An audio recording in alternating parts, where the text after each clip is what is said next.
Good morning, ladies and gentlemen. It is always such a special pleasure to welcome back to the Media Center our five-time Masters champion, Mr. Tiger Woods. Most notably among his green jacket wins was that historic win in 1997 and the comeback of comeback wins in 2019. But last year was also extraordinarily special. Tiger, you came to Augusta, I believe, just 14 months Yeah. after that horrific accident, posting rounds of 71, 74 to play the weekend. Mm-hmm. What an extraordinary accomplishment. Well, thank you. Yeah, and then it got cold. Going forward, sir, Yeah. from your perspective, I know there's healing, more PT, but how would you describe what success and satisfaction on the golf course is going to be in the coming years for you? Well, I think that just the appreciation of being able to play the game.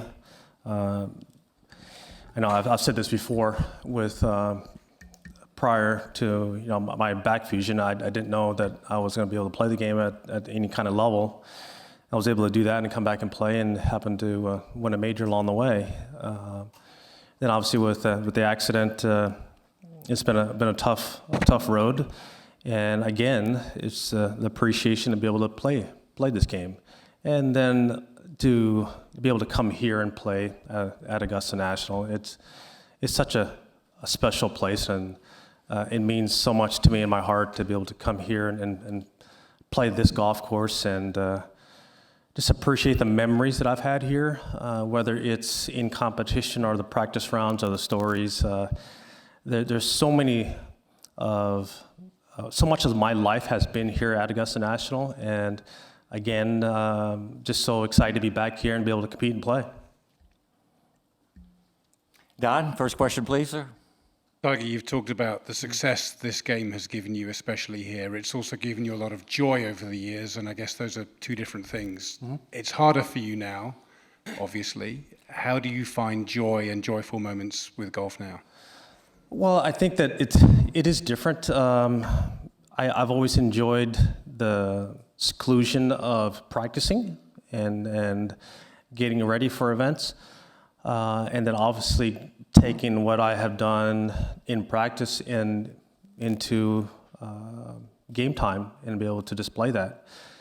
It is a lot harder now. I don't play as many tournaments. I don't practice as much as I used to. I'm limited in what I can do. But the joy is different now. I've been able to spend more time with my son, and we were able to create our own little memories out there, and to share some of the things that my dad has, what I experienced with my dad.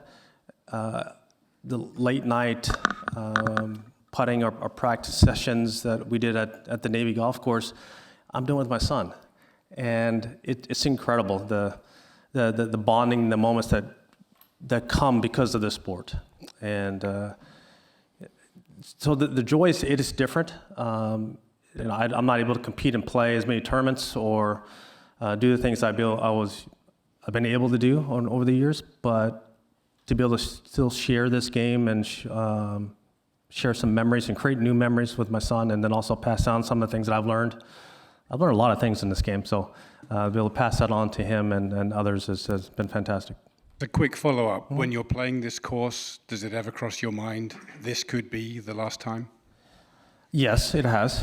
I didn't know. I mean, last year was kind of didn't know if I was going to play again at that time. For some reason, everything kind of came together, and I kind of pushed it a little bit, and I was able to make the cut, which was nice. And I don't know how many more I have in me. So just to be able to appreciate the time that I have here and cherish the memories, but still just look at the golf course and it looks like it's been here for over 100 years and it hadn't changed. Each and every year we come here and everything has changed since I first played here.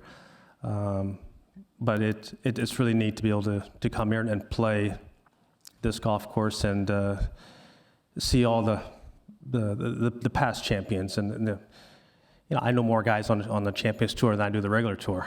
So to be able to see them again and catch up with these guys it's And again, look at my last couple of days playing with Fred. I mean, it's the best. And we don't get a chance to play very often. I mean, he was like my dad on tour when I first came out here, and be able to see him at 63 years old pumping it out there and having a great time. It's been the best. Joy? Tiger, you've always talked about W whenever we talk to you about tournaments, and you've had so many fantastic achievements across the globe. Where does the made cut last year stand and compare to everything that you have done? Well, it's different. You know, I obviously I didn't win the tournament, but for me to be able to come back and play was a small victory in itself. Yeah, I still would like to have gotten the W, but I didn't. But I think I got my own smaller version of that to be able to come back and just be able to play. And had a little time off there before I hadn't played in a while, and to come out. And I know the golf course, I know where to miss, I know where to hit it. And I was able to do that and somehow shoot under par and make it to the weekend. And it was a little tough on that Saturday. Steve? Yeah, Tiger. Yeah. A couple of quick ones. First, when you mentioned about how it got cold last year, have you seen the forecast for this weekend? Yeah, What do you I've think? seen it, yeah. You weren't heartened by that, I take it, or? Also, there's a short list here of guys who've been able to win back-to-back, and besides the obvious gifts of talent, what's required to do that here, and do you see any of that in Scotty? Yeah, well, I think what has allowed some of us to be able to defend the titles and understanding how to play it. You know, it's very rare that you've seen a guy that was a first-timer that come out and has won. I think it dates back to what maybe Craig Stadler, I think. But Scotty knows how to play this golf course. Having Ted on the bag obviously helps a lot. He's been with Bubba for a couple of his wins here. So understanding the golf course, I'm sure he leans on Ted a lot, and Ted understands how to play the golf course. And so I think that the teamwork of player and caddy is so important here because there's so many variables that go on, the lies, the wind, the gust, and the knowledge of the golf course. There's so many things that can happen. And talking through each and every shot, you just don't go up there and say, I have 152 yards, go ahead and hit it. It doesn't really work out that way. For some reason, this golf course, the only level spot there is the tee boxes. And then after that, you couldn't drop a golf course that has more variable winds and more penalties for a shot that is 1 yard off. A shot that is 1 yard could mean 40, 50 feet on a putt. So it's just understanding that, having that patience, and having that knowledge. And you look at the guys who have won back to back, and we've all been pretty patient players. Stephen? In the back.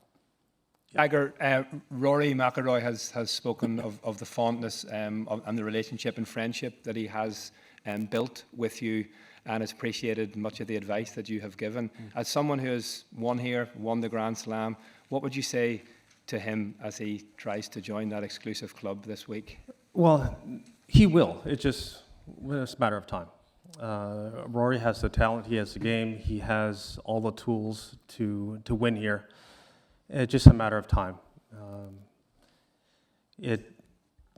It takes, a lot of things have to happen to win at this golf course. A lot of things have to go right. And I think Rory has shown over the years that he's learned how to play this golf course. You just have to understand how to play it. And he's been there. Last year he made a great run, put himself there. But I think that it's just a matter of time, whether it's this year or next or whenever it comes. He will get it done, and he will have the career Grand Slam. It's just that, what year it'll be. It will definitely happen. Jimmy Roberts? Tiger, Rory, speaking of him just in here, and he was talking about how you've still obviously got all the shots and everything, but the mobility. Can you give us a sense of where you are mobility-wise? Yeah, mobility is it's not where I would like it, but it's as I've said here, I've said to you guys before that I'm very lucky to have this leg. It's mine, and so yes, it has been altered and there's some hardware in there, but it's still mine, and it has been tough and it will always be tough. You know, the mobility and the endurance and what my leg will do going forward, it will never be the same. I understand that. It's one of the reasons why I can't prepare, I can't play as many tournaments I'd like. But you know, that's my future, and that's okay. I'm okay with that. Doug? How much hardware is in there? See again? How much hardware is in there? How much harder? What? Hardware is in your There's a leg. lot. Yeah. Tiger, of all the practice rounds you've played with people over the years, do you think the guys you're playing with now, Tom, Rory, JT later, do you think they look at you as a threat in terms of the tournament, and should they? Well, I don't know if I mean, I threat or not. It just, I think it's understanding, you know, picking some guys' brains and trying to figure out what they need to do to win this tournament. Hey, I was lucky enough to have played with Freddie and Raymond my first year, and Seve and Ollie. You know, that was incredible. And then Jack and Arnold and go off to the par 3 contest with those guys. You know, that's what this tournament allows us to do is pass on knowledge and gain knowledge from the past and you know, and apply it. And whether I'm a threat to them or not, who knows? You know, people probably didn't think I was a threat in 19 either, but it kind of turned out okay. How much knowledge do you share that you wouldn't have maybe 10 years ago? Well, I'm probably sharing more knowledge now because of the fact that I was always asking guys how to play this golf course. You know, so there was that transition where I was asking all the guys how to play this golf course, and then now they're asking me how to play it. And again, it's one of the neat things about this tournament and the history. It's to be able to see the different generations and be able to be a part of that. And as I said, playing, you go back to '95 and playing with Fred and Raymond. You know, I still to this day, you know, Fred texts me almost every day, and so it's one of those neat things to be able to build these memories in these practice rounds and at this tournament. And as I said earlier, this tournament has meant so much to me in my life. I've had so many great memories here, and looking forward to another great week. Take the gentleman on the far left, Gary. Yes, sir. So, Tiger, I love this idea of knowledge share and learning from the guys that have gone before. Can you give us some example of maybe a situation or a particular instance that that we can relate to on what you've learned or what you've shared? Well, let's go back to playing with Fred and Raymond. Okay, so playing number 2, right? The back left pin. There was a moment in time when the gallery was not there on the second shot in the landing area next to the green, and there was a time when as of right now, there's the gallery there. And Raymond says, I said, Raymond, what do you hit to this back left pin? Well, you hit it right over at them, and then right before it lands, you yell 4. So you hit over to the right, and things like that are kind of cool. And to have Raymond go around this golf course, that's one of the reasons why I learned how to chip with a forehand. The grain is different now than it was then. It's a lot thicker now, a lot more sticky than it used to be then. But Raymond showed me how to use a forehand around this golf course, and to listen to him describe how to use that club and the shots and the 8-iron, how he hits this shot and chips it from right here, and he'll put a cut spin on this one, and he'll put a draw spin on this one. He'll make this one hold against the hill, and then playing with Seve and Ollie, and then describing the same thing. it gives me chills just thinking about that because that is invaluable knowledge, and that's one of the reasons why I was able to win here early, but also then again, that's why I've had short game success over my career, because I was able to pick those guys' brains early in my career and then apply it. Zach? Tiger, for someone who's created so many roars on the second nine on Sunday, do you think we'll get away from those on 13? And I guess your overall thoughts on what they've done, and is it good for what's needed here? Yeah, I think I think it'd be very similar to what happened in 2002 with the changes. I mean, they were so dramatic on some of the holes, and when they did dramatic lengthening, that we were all kind of astounded by just how far this golf course was now playing. But then as years passed, it became a moot point. Guys with more athleticism, technology, and the average number of carry has gone up dramatically. So from 2002 to present day, those changes seem like a moot point. 13 is kind of what that dramatic change was in 02.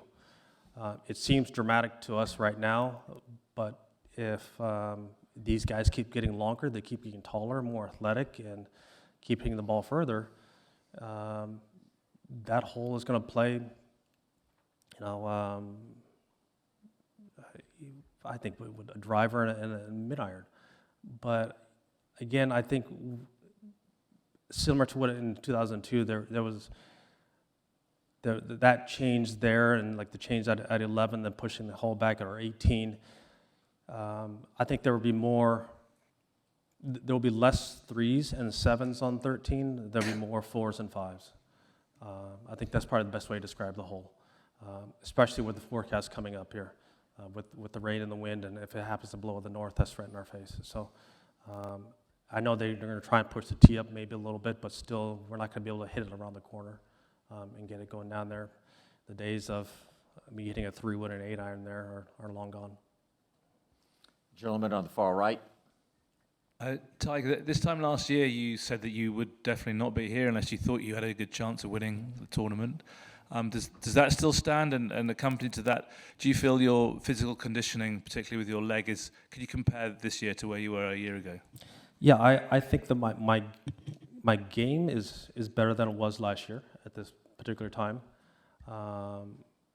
My endurance is better, but it aches a little bit more than it did last year, just because at that particular time when I came back, I really hadn't pushed it that often, and I had this little window in which I did push it, and I was able to come back. Well, then fast forward, I didn't really play a whole lot afterwards. It took a little bit to recover from the event. I played in February at LA, and then took a little time off before getting ready for this. I just have to be cognizant of how much I can push it. It's like Rory was saying that I can hit a lot of shots, but the difficulty for me is going to be the walking going forward. It is what it is. I wish it could be easier. I got 3 more years where I get a little buggy and be out there with Fred, but until then, no buggy. Daniel? Tiger, this is our first, over here. Yeah, Dean. In the back. Yeah. This is our first time speaking to you since the PGA Tour rolled out its new designated event schedule. And you've said in the past that the record you're most proud of is your consecutive cuts made streak, that you took a lot of pride in that. What is your thought about the direction of the PGA Tour and namely getting rid of the cuts in some of these biggest events? Yeah, I think that there's still some ongoing discussions about some of the designated events and whether or not we're going to have cuts going forward. I'm certainly pushing for my event to have a cut. I think that maybe the player hosted events may have cuts. These are things that Jack and I are still discussing, with Jay and the board and the tour and the rest of the guys. That still is an influx. I still think that there needs to be, a penalty for not playing well, and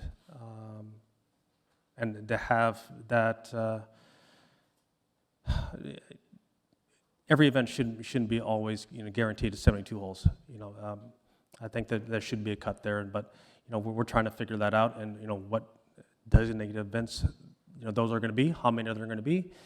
That's still ongoing, but that conversation is certainly being had. Anne? Hey, Tiger. What has been the key to your overcoming adversity through the years, would you say? Stubbornness. Yeah, you guys have seen me. I'm a little bit on the stubborn side, so I believe in hard work. I believe in getting out there and getting out of what you put into it. And I've worked very hard in my throughout my career and in my craft. I've always loved it, and I've certainly have had my share of adversities physically, and have had multiple surgeries, and I've had to come back and work through that. And those were tough. They're never easy, but I think just the overall desire to win has always been there, and I've always worked at it and believed in what I could do, and I've been stubborn and driven to come back and be able to play at a high level, and I think that has shown throughout my career. One of the reasons why I was able to, like I was telling Deed, how many cuts I've been able to make in a row, how many tournaments I've been able to win over the course of my career, and that's just hanging in there and fighting on each and every shot. It means something. Each and every shot means something. Alan? Tiger over here. XL Sports Management has no live clients, and I'm wondering if you have an influence on that. I do not know. I certainly have had my opinion with Steiny and the company, but that's about XL and what they want to do. I do not have any direct influence over that. Direct? Indirect influence? I have my opinions, yes. Let's go forward. Bob Herrig? Tiger, the other thing that's gone down since we last saw you is the RNA and the USGA proposal on the golf ball. And, some of your peers have been very much against it, a few not, but obviously there's been some outspoken comments about it. Just curious where you stand, and also how would it impact you right now? Like, what would that do when you were if you were hitting that golf ball now? Well, I have always been an advocate of rolling if you're going to do anything to the equipment, I don't think that you can change the size of the heads anymore, just because there's so many out there. But I still think that it's very much like baseball with aluminum bats and wooden bats. You can have a difference in the golf ball, and tennis has the same thing. You go to different events, they have different balls. The public doesn't really know that, but the players do. I've been of the position if you have you play in a pro event or you have a P next to your name, you should be playing a pro ball. Now that was my opinion on it. If you have an A next to your name and you're playing an amateur event, you should use an amateur ball. But if you're an amateur playing a pro event, that's where the transition can be had, where you can start, I would say, rolling the game back, but you can start kind of slowing it down because we're just not able to create enough property out there.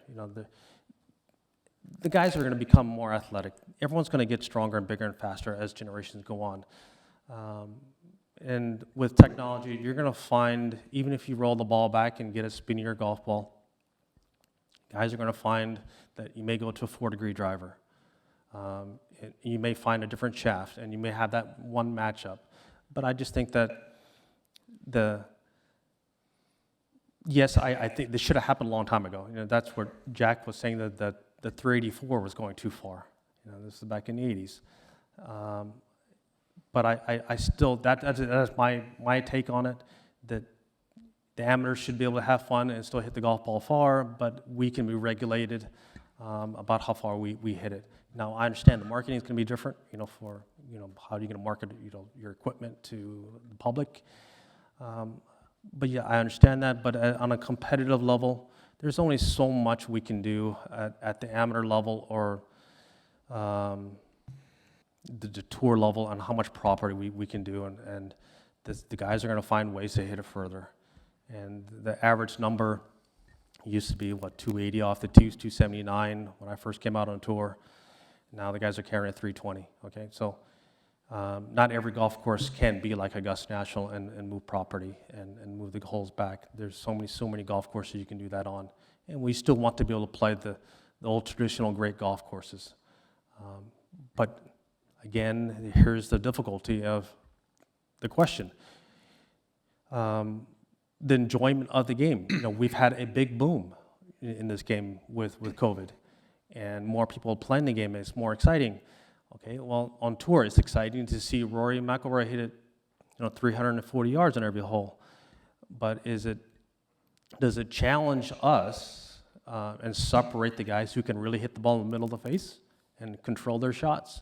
And I think if you roll the ball back a little bit, you'll see that the better ball strikers will have more of an advantage over the guys who miss it a little bit.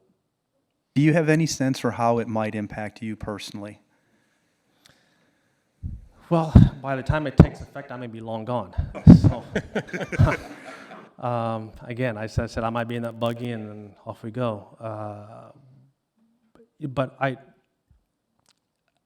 last week I was out at home playing at Medalist, and I had my old Persimmon driver, and I was able to still carry the ball 290 yards. Now, when I missed it, no, it did not go very far, but the ability to hit the ball in the middle of the face was rewarded. And then I don't know if Rory shared this, but yesterday I brought a lot of balls up here with me, and threw them over to him and had him hit a couple putts with it. And he's like, "Oh my God, this is." I said, "Yeah, this is exactly. This is. We're not going to roll the ball back that far, but it's kind of neat to be able to see the golf ball do different things." All right, we have time for just two more questions, please. Kevin, we'll start with you, and then Gary. Tiger, you were talking a little bit about this really cool bank of memories that you have here at Augusta. I'm just curious, have you ever tried to recreate the chip on 16 from 2005, like whether it was playing with Charlie or Justin or somebody who wasn't around for it? They've has since redesigned that hole, redesigned the green, so it's not where it how it used to be over there. I just ran into Peter Dawson on the way in here, and he's right behind me on that chip shot. So everyone's screaming, yelling, and Peter's just as stoic as can be back there. That's one of the neat photos. But no, the green has been changed. There is a new back deeper hole location there that they tried to fit. No, but my chip there in 05 is not the same as the green is not the same as it was then. You see like replays of that. It's obviously become one of the most iconic Masters shots of all time. Like what goes through your head when some comes across your TV or your phone? I did not draw a bad line that tee shot to hit it that bad. So, if you want to go back and see the chip went in, okay, that's cool.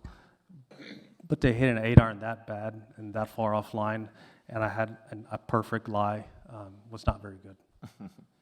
Finish up with Gary. Tiger, when you won in 19, you had an appreciable build to that win, having won the Tour Championship, the PGA prior to that, the Open Championship, and even that season, you had solid starts. You clipped Rory in the match play before you came here. So in the absence of competitive rounds coming here, how do you execute what is essentially like a micro strike and contend and win here? Gary, it's a lot of it has been understanding the golf course, and I know the golf course, and so I've been able to recreate a lot of the chip shots at home in my backyard, or I'm at Medalist hitting shots off of Saudi Hill lies, trying to simulate the shots and rehearsing again and again each and every flag location, each and every shot I would possibly hit. I've gone through so many different scenarios in my head. I don't sleep very well, so going through it and rummaging through the data bank and how to hit shots from each and every place and rehearsing it, that's the only way that I can compete here. I don't have the physical tournaments under my belt. I haven't played that much, no. But if there's any one golf course that I can come back like I did last year, it's here, just because I know the golf course. And you look at what Bernhard's still able to compete here, Fred's still able to compete here. The older guys who understand how to play this particular golf course. It helps, and hopefully it'll help me this week. Well, thank you, ladies and gentlemen. Tiger, thank you so much for Thank you, spending everyone. some time with us, and the best of luck. Thank you.